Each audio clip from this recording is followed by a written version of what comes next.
year later, a Dakota County judge found alibi drinkery owner Lisa Monet Zarza, I remember this case, in contempt of court for keeping her Lakeville, Minnesota bar open in violation of the executive order.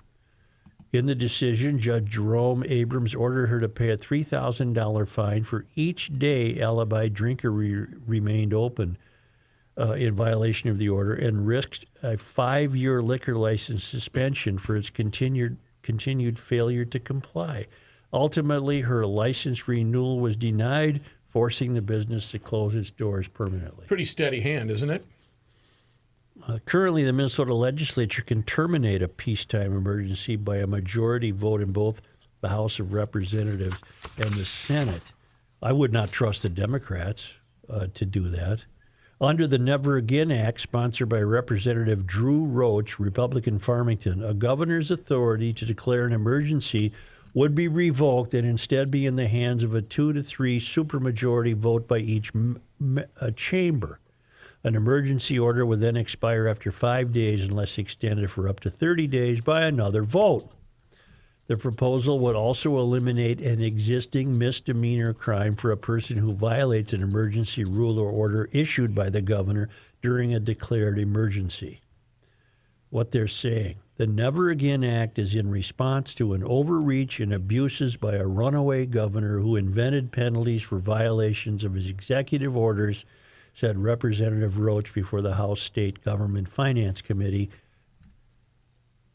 The issue is what motivated me to get involved and run for office, and this is a top priority for not only my constituents, but Minnesotans across the state.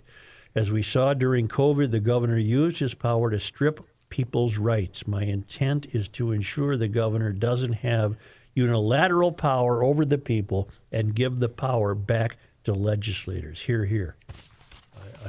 I couldn't be happier. Representative Roach has been on with us, hasn't he? I don't think so. Really? He's from Farmington. I know he's a GL'er because he kept referring to Walz as King Walz. Yeah. And they got a little upset with him and told him to refrain from doing that. Kenny, are you claiming copyright infringement? No, I'm just, he sounds like a GL'er. Get this. Joe, wait, you're not going to change, are you? This thing has no chance. We know that, right? Well, the Democrats would never agree to it. No, this will never go anywhere. We got no chance. It should. Walz should not have had that power. And there's also some question on whether or not this includes deploying the National Guard. Well, don't worry, he didn't get around to that. Yeah, Roach didn't answer those questions. Yesterday morning, House Republicans were trying to crack down on fraud. Okay. They're in the what department? The fraud department. No, it was State Government Committee.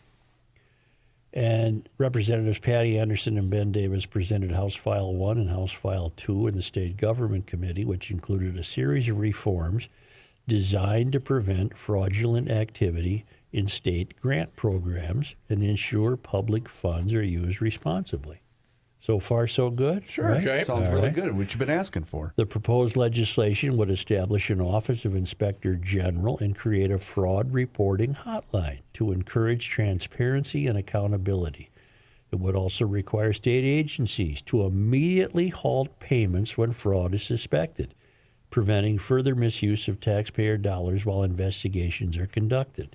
And I will just stop here and add my own paragraph that Walz is not to be trusted in any way, shape, or form. He has allowed this to happen. He doesn't have oversight. He doesn't crack down. He has no leadership capabilities. He has no competence. He has no sense of fiduciary responsibility.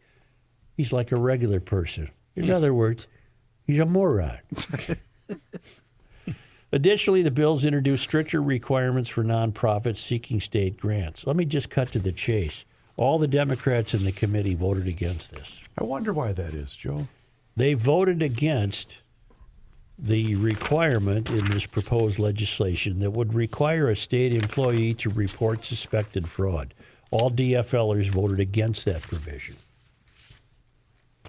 They are Bonner, Clardy, Freeburg, Howard, Jones, and Kraft. Every Democrat in the state government committee voted against requiring state employees to report suspected fraud.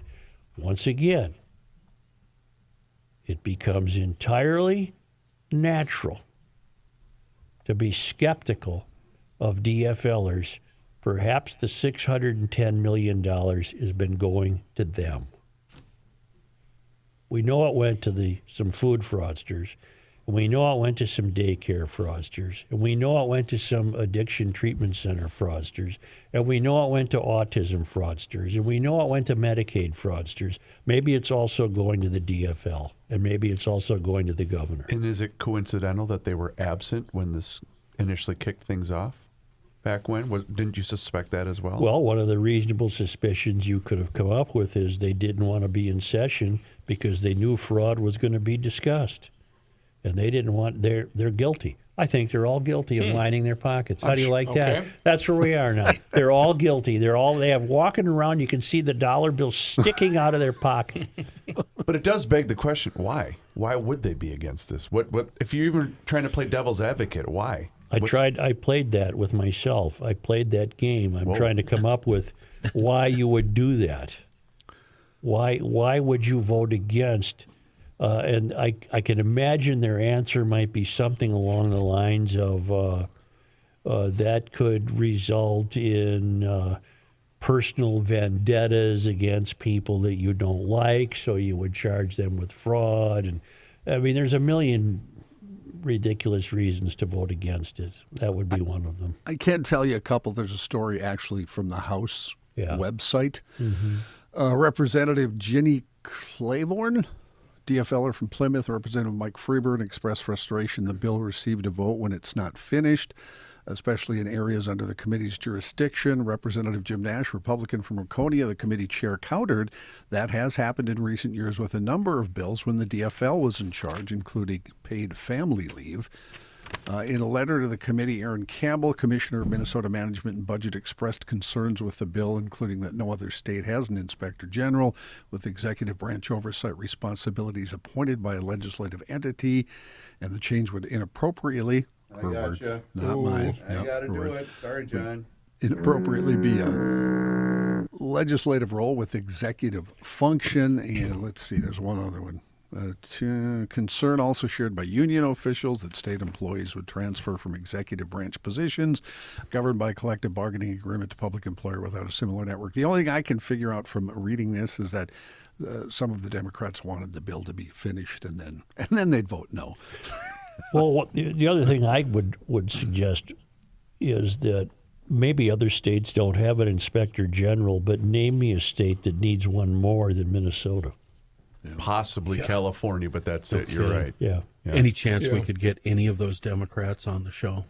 Are we friends with any of them? Hell no. No, but I got a response on a text that I'll look at when we're on the break. You can't look at your phone during the show. I think John's explanation is the best. I was going to come at you with, is it Abilene paradox or groupthink? Abilene paradox is where the collective agrees on a path of action that none of the individuals want to do.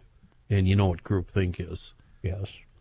So do you think a lot of them are just, if it's not for John's reason, do you think they're just saying no because that's what Democrats do in this case? I will accept the DFL's